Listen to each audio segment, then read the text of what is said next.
ଚୈତ୍ରରେ ଝାମୁ ଜାତଲୋ ବଉଳ ଚୈତ୍ରରେ ଝାମୁ ଜାତଲୋ ବଉଳ ଚୈତ୍ରରେ ଝାମୁ ଜାତ ତେର ଭକତିଆ ଦଣ୍ଡ ଗଡ଼ୁଥିବେ ତେର ଭକତିଆ ଦଣ୍ଡ ଗଡ଼ୁଥିବେ କରିଥିବେ କାଷ୍ଠାବ୍ରତ ଚାଲ ଚାଲ ସଖୀ ଯିବା ଦେଖି କାକଟପୁରକୁ ଯିବା ଦେଖି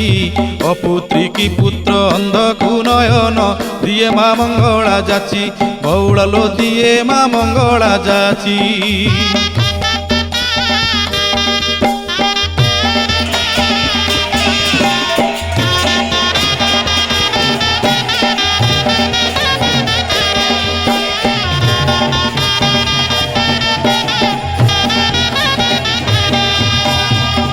ଦୋଳ ପରେ 21 ଦିନ ପୀଠରେ ଲାଗିବ ନାଟ ସଙ୍ଗାତ ଲୋ ପୀଠରେ ଲାଗିବ ନାଟ ଗୁପତ କୋଠିରେ ଦଣ୍ଡ ଜିଆଇବେ ବନ୍ଦାପନା କରି ଘଟ ପାଟ ଦଣ୍ଡୁଆକୁ ଦେଖ ଦେଖ ହାତେ ଧରିଛନ୍ତି ଆଜ୍ଞା ଛାଟ 16 ପାଟୁଆଙ୍କୁ ଧୂଳିରେ ଗଡ଼ାଇ ପଢ଼ାନ୍ତି ଗୁପତ ପାଠ ସଙ୍ଗାତ ଲୋ ପଢ଼ାନ୍ତି ଗୁପତ ପାଠ।